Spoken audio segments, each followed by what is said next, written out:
জন্য আল্লাহ তাআলা বারবার বলেন ওমা কানা লিমুমিনিন ওয়ালা মুমিনাতিন ইযা কাদাল্লাহু ওয়া রাসূলুহু আমরান আইয়াকুনা লাহুমুল খিয়ারাতু মিন আমরিহিম। রব্বুল আলামিন বলেন ওমা কানা লিমুমিনিন ওয়ালা মুমিনাতিন, কোন মুমিন পুরুষের জন্য কোন মুমিনা নারীর জন্য ওমা কানা নাই ওমা কানা লিমুমিনিন ওয়ালা মুমিনাতিন ইযা কাদাল্লাহু ওয়া রাসূলুহু আমরান, কোন মুমিন পুরুষ আর মুমিন নারীর জন্য আমি যখন কিছু আমর করি, সুবহানাল্লাহ, আমার অর্থ কি?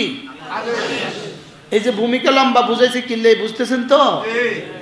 আমি যখন কোনো আমর করি, আমার অর্থ কি? কয়টা জিনিস লাগে আমরের জন্য? কি কি?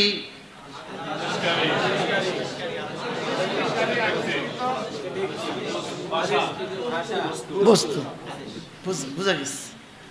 আল্লাহ তাআলা বলেন আমি যদি কোনো কিছু আমর করি, আমার রাসূল যদি কোনো কিছু আমর করে, আমি যদি কোনো কিছু আমর করি, আমি যদি কোনো কিছু আদেশ করি, আমার রাসূল যদি কোনো কিছু আমর করে, কোনো কিছু আদেশ করে, কোনো মুমিন পুরুষ আর কোনো মুমিন রমণীর জন্য এর ব্যতিক্রম করার কোনো সুযোগ নাই। আল্লাহ, কোনো কি নাই বলেন? কোনো সুযোগ নাই, কোনো সুযোগ নাই। এজন্য আল্লাহ তাআলা বলেন লাম কাল্লা লাম্মা ইয়াকদি মা আমারা কাল্লা লাম্মা ইয়াকদি মা আমারা। রব্বুল আলামিন বলেন কি হয়ে গেল তোমাদের? কাল্লা, সাবধান সাবধান, লাম্মা ইয়াকদি মা আমারা, আমি তোমাদেরকে যেটা আদেশ করেছি এটা কেন করছো না? কেন করছো না? মা আমারাহু, আমি যা যা আদেশ করেছি, আমি যা যা আদেশ করেছি তা তোমরা করো না কেন? বলেন তা তোমরা করো না কেন? বলেন তা তোমরা করো না কেন? কাল্লা লাম্মা ইয়াকদি মা আমারা, আমি যা আদেশ করেছি তা তুমি করো না কেন? অথচ রব্বুল আলামিন বলেন অথচ তোমাকে একটু আগে বলছেন অথচ আমি তোমাকে নুতফা থেকে বানিয়েছি, খালাকনাহু মিন নুতফাতিন ফাকাদ্দারা সুম্মা আস-সাবিলা ইয়াসসারা সুম্মা আমাতাহু ফাআকবারা সুম্মা ইযা শাআ আনশারা কাল্লা লাম্মা ইয়াকদি মা আমারা, আমি তোকে বানিয়েছি মায়ের পেটে, আমি তোকে বানিয়েছি মায়ের পেট থেকে, তোকে আমি বের করেছি, আমি তোকে আবার কবর মওত দিব, আবার তোকে কবর দিব। আজীব বিষয়, ফাআকবারা, এটা যদিও আল্লাহ তাআলা সংবাদ দিয়েছেন লেকিন এর মধ্যে একটা ধমক রয়ে গেছে। এই আমাদের দেশে কি বলে? তোরে কিন্তু কবর দিব, বলে কি বলে না বলে? আল্লাহ তাআলা বলেন এই মানুষ তোরে কিন্তু আমি কবর দিব। কি এটা কারে কারে বলছেন? এটা আমাদের যিনি ভেগে গেছেন তিনি কত লক্ষ হত্যা করছে আল্লাহ ছাড়া কেউ জানে না। হাসরের ময়দানে দেখা হবে। হাসরের ময়দানে কি হবে বলেন? হাসরের ময়দানে আল্লাহ তাআলা বলেন ফাআকবারা, আমি কিন্তু তোরে কবর দিব। কি বলে বলেন? আমি তোকে কি দিব? আমি তোকে কবর দিব। ফাআকবারা, আমি তোকে কবর দিব। সব জালেমকে রব যেন ধমক দিয়ে বলেন আমি তোকে কবর দিব, আমি তোকে কি দিব? সুম্মা আমাতাহু ফাআকবারা, এরপরে কি বলেন? কাল্লা লাম্মা ইয়াকদি মা আমারা কাল্লা লাম্মা ইয়াকদি মা আমারা। হে মানুষ তোর কি হলো? আমি তোকে যা আদেশ করছি তুই করছিস না কেন? আল্লাহ, তোমার কি হলো? আরে তার কি হলো? আমি যা তাকে বলছি সেগুলো সে করে না, সেগুলো সে কি করে না। এটা কত বড় ধমক। এরপরে আবার মনে করিয়ে দেয় তুই যে, দেখেন আমরা কি বলি, তুই যে কাজটা করস নাই, এখন যে ভাত খাইতে বসছিস তো শরম লাগে না? আরে বলি কি বলি না বলেন? দোকানদার কর্মচারী কি কয়? তোরা এটা কইলাম এটা কিছুই করলি না, সারাদিন ঘুরলি হান্ডাগুলি মারলি, এখন আসে যে ভাত খাইতে বসিস তোর শরম লাগে না? আল্লাহ কি বলে জানেন? কাল্লা এমন কথা বললে ভালো লাগে। আমাদের অ্যাডভোকেট এনামসাহেব বলবেন যখন মাফ করে দেওয়ার কথা বলে তখন খুব ভালো লাগে। আর ইনশাআল্লাহ মাফ করে দিবে ইনশাআল্লাহ। এখন একটা প্রশ্ন, মা মুরবি ছেড়ে দেওয়া, মা মুরবি অর্থ কি বলছি? আদিষ্ট বস্তু, আদিষ্ট বিষয়। মামুরবি ছেড়ে দেওয়া, আদিষ্ট বস্তুটা ছেড়ে দেওয়া। আল্লাহ তাআলার কাছে কতটুকু অপরাধ। গুনাহ করে ফেলা, মানিয়াত করে ফেলা, এটাও তো অপরাধ। মানিয়াত নিষিদ্ধ বস্তু করা অপরাধ, আর আদেশ ছেড়ে দেওয়া অপরাধ। বুঝতেছেন কিছু? নিষিদ্ধ বস্তু করে ফেলা অপরাধ, আদেশ ছেড়ে দেওয়া অপরাধ। এখন প্রশ্ন, নিষিদ্ধ বস্তু করা আর আদেশ ছেড়ে দেওয়া কোনটা বেশি জঘন্য?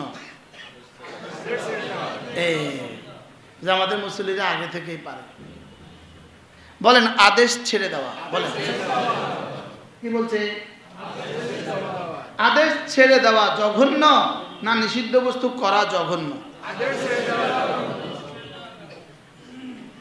ইখতিলাফ হয়ে গেছে। উচিত ছিল আপনাদের প্রশ্নকে রিপিট করা, জবাবের জন্য অপেক্ষা থাকা। কি বলেন? আদেশ ছেড়ে দেওয়া বড় জঘন্য না নিষেধাজ্ঞা করে ফেলা জঘন্য? এ হলো প্রশ্ন। প্রশ্ন কর। আদেশের একটা উদাহরণ দেন। আদেশ নামাজ, আরেকটা উদাহরণ রোজা, আরেকটা উদাহরণ হজ, আরেকটা উদাহরণ, আরেকটা উদাহরণ এসব কি? আর নিষেধের একটা উদাহরণ দেন। চুরি নিষেধ, জেনা নিষেধ, এগুলো কি? সুদ খাওয়া নিষেধ, ঘুষ খাওয়া, দুর্নীতি নিষেধ নয়। দুর্নীতি এদেশে নিষেধ না। দুর্নীতি এদেশে নিষেধ বললে কারো মনে কষ্ট লাগবে। কি বল? এগুলো হলো নিষেধ। এখন একটা প্রশ্ন, নিষেধাজ্ঞাগুলো করা, আদেশ ছেড়ে দেওয়া, যেমন নামাজ ছেড়ে দিল আর নিষেধাজ্ঞা করে ফেলল, কে জঘন্য অপরাধী? প্রশ্ন, কে জঘন্য অপরাধী? আদেশ ছেড়ে দেওয়া আল্লাহ তাআলার কাছে জঘন্য নিষেধ করার চেয়ে। বলেন কি বলছি? সবার কি বুঝে আসছে না? সবাই দুজনে দুজন তাকরার করেন। কি বলছি বলেন? একজন একজনকে শুনান। আদেশ ছেড়ে দেওয়া নিষেধ করার চেয়ে, নিষিদ্ধ বস্তু করার চেয়ে আল্লাহ তাআলার কাছে জঘন্য অপরাধ। আল্লাহ, বুঝে আসছে? এবার দেখেন, নামাজ মা'মুর বিহ, আদেশ, আদিষ্ট বস্তু। রোজা আদিষ্ট বস্তু। মানুষ নামাজ ছেড়ে দেয় কেন? প্রশ্ন। মানুষ নামাজ ছেড়ে দেয় কেন? এরও একটা প্রশ্ন। উত্তর দিয়েন না, তার অ্যাডভান্স উত্তর দিবেন। মানুষ নামাজ ছেড়ে দেয় কেন? এর একটা প্রশ্ন। 2 নম্বর প্রশ্ন, মানুষ জেনা করে কেন? 2 নম্বর প্রশ্ন। নিষেধাজ্ঞা মানুষ করে কখন আর আদেশ ছেড়ে দেয় কখন? মানুষ নিষেধাজ্ঞা করে কোনো না কোনো কারণে, কোনো না কোনো কারণে। জেনা করে ফেলেছে, শাহওয়াত গালেব হয়ে গেছে, জেনা করে ফেলেছে। চুরি করছে কেন? পেটের দায়ে চুরি করছে। এখান থেকে কেউ কেউ জুতার দিকে তাকাইতেছে। এখানে কেউ কেউ এখন কি? জুতোর দিকে। কেউ কেউ আছে এখন জুতার ফিকিরে। আছে না? না বলেন। সে জুতার ফিকির কেন করতেছে বলেন? আরে পেটের দায়ে। মানুষ যে কোনো অপরাধ করে, নিষেধাজ্ঞা করে মানুষ কোনো না কোনো কারণে, প্রয়োজনে, কোনো কারণে। আর আদেশ ছেড়ে দেয় মানুষ শুধুই অহংকারে। আদেশ ছেড়ে দেয় কেন? হ্যাঁ হ্যাঁ, এজন্য হযরত আদম আলাইহিস সালাম নিষিদ্ধটা খেয়ে ফেলেছিলেন, আর শয়তান আদেশ অমান্য করছে। কি আদেশ ছিল? সেজদা লাগাও। আর হযরত আদম আসলামকে কি বলছিলেন? এটা খেও না, এই গাছের কাছেও যেও না, এই গাছ থেকে খেও না। তো হযরত আদম আলাইহিস সালামের তওবা কবুল হয়ে গেছে, শয়তানের তওবা আর কবুল হয় না। শয়তানের তওবা কেন কবুল হয় নাই? আদেশ ছেড়ে দিয়েছে। কেন?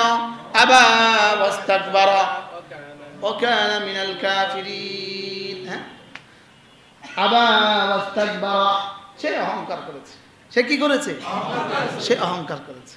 সে শুধু অহংকার বশত সেজদা দেয় নাই। লেকিন হযরত আদম আলাইহিস সালাম খেয়ে ফেলেছিলেন যুক্তিতে, কারণে। বলেন কি কারণ কি ছিল? শয়তান বলছে এই গাছ খেতে নিষেধ করেছে কেন জানো? জানো তুমি আজীবন থাকতে না পারো, এই গাছটা খেলে আজীবন থাকতে পারবা। শয়তান কি বুঝাইছে? এই জন্য শয়তান যেমন ভুল বুঝায়, ইহুদিরা তেমন ভুল বুঝায়। পৃথিবীর সমস্ত বাতিল যেটা বলবে এটার বিপরীতটা হলো সত্য। কি বলছি বলেন? পৃথিবীর সমস্ত বাতিল, এই যারা গণতন্ত্র গণতন্ত্র গণতন্ত্র করে, যেটা বলবে বুঝতে হবে তার বিপরীতটা সত্য। কি বলছি বলেন? যেটা বলবে এই বুঝটা আপনি বুঝে নিতে হবে, এটার বিপরীতটা হলো সত্য। বিপরীতটা কি? পৃথিবীর সমস্ত বাতিলের থিওরি হলো এটা, ওখান থেকে শিখছে। ওখান থেকে কি? ওখান থেকে শিখছে। কারণ এদের গুরু ঠাকুর কে? শয়তান। এদের গুরু কে? শয়তান। এবার আল্লাহ তাআলা দেখেন, হযরত আদম আলাইহিস সালামকে আল্লাহ তাআলা মাফ করেছেন, লেকিন 300 বছর কাঁদাইছেন। কত বছর? তা হায়াত 1000 বছর, কাঁদাইছেন 300 বছর। কাঁদাইছে কত বছর?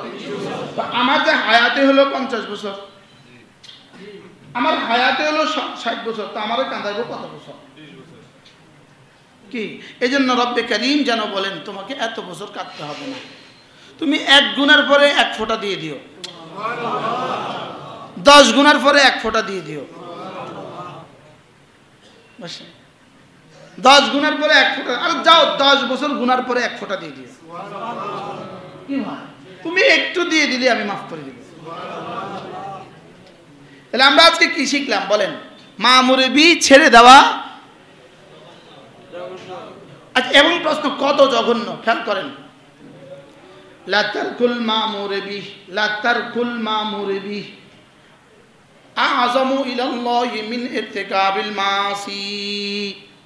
সারা দুনিয়ার সব মানুষ যদি একসাথে নাফরমানি করে, যেই পরিমাণ গুনাহ হবে, একটা মা মুরবি ছেড়ে দেওয়া, শুধুই 1 ওয়াক্ত নামাজ ছেড়ে দেওয়া, তার চেয়ে কোটি কোটি গুণে বেশি গুনাহ। নাউজুবিল্লাহ বলেন। বলেন একটা ফজরের নামাজ ছেড়ে দেওয়া, বলেন একদিন ফজরের নামাজ ছেড়ে দেওয়া, একদিন ফজরের নামাজ ছেড়ে দেওয়া কোটি কোটি মানুষের কোটি কোটি গুনার চেয়ে জঘন্য গুনাহ। এবার হিসাব করেন, কিছু বুঝতেছেন? তামাশা চলতেছে না? এখানে তামাশা চলতেছে। ইচ্ছাকৃতভাবে ফজর ছেড়ে দেওয়া তামাশা, ইচ্ছাকৃতভাবে আসর ছেড়ে দেওয়া তামাশা, ইচ্ছাকৃতভাবে মাগরিব ছেড়ে দেওয়া তামাশা, শুধু কাস্টমারের জন্য মসজিদে না যাওয়া তামাশা। কি? লা তারকুল মামুর বিহি আযমু ইলাল্লাহি মিন ইরতিকাবিল মাসি। একটা আমল ছেড়ে দেওয়া, কোটি কোটি কোটি কোটি গুনাহের চেয়েও জঘন্য গুনাহ। কি ছেড়ে দেওয়া? একটা আদেশ। এবার সকলেই মনে মনে কল্পনা করতে থাকেন যে আমি আর জীবনে কয়টা ছাড়ব। মনে মনে আল্লাহর লগে সিদ্ধান্ত নেন, আমি আর ছাড়বো না ইনশাআল্লাহ। ফরজ ওয়াজিব ছাড়বো না, সুন্নত গুলো ছাড়বো না, কোনো গুনাহ করব না।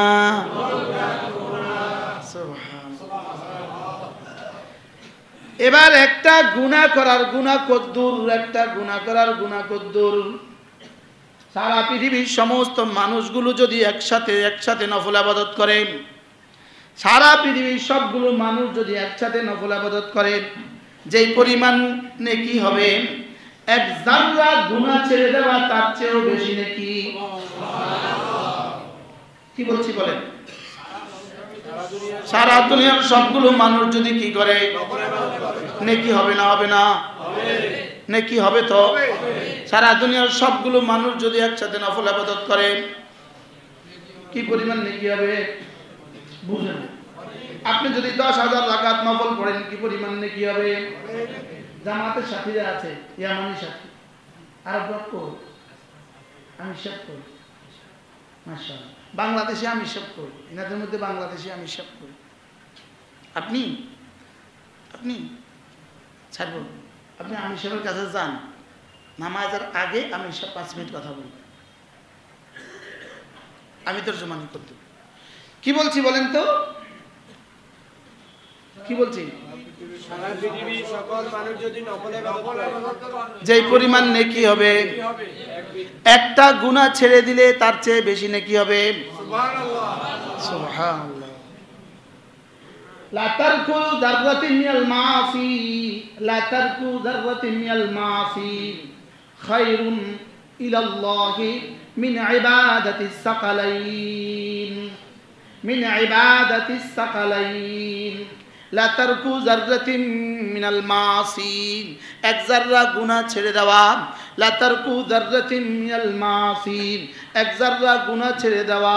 খায়রুন ইনদাল্লাহ, আল্লাহর কাছে শ্রেষ্ঠ। মিন ইবাদাতিস সাকালাইন, সারা পৃথিবীর সমস্ত মানুষের নফল ইবাদতের চেয়েও। সুবহানাল্লাহ। এবার কি বুঝলেন? এবার বলুন তো দেখি, একটা গুনাহ ছেড়ে দিলে কি পরিমাণ নেকি হয়? একটা গুনাহ ছেড়ে দিলে কি পরিমাণ নেকি হয়? সুবহানাল্লাহ বলবেন না? আর এবার বলেন তো দেখি, একটা মা মুরবি করলে কি পরিমাণ নেকি হয়? একটা মা মুরবি করলে কি পরিমাণ নেকি হয়?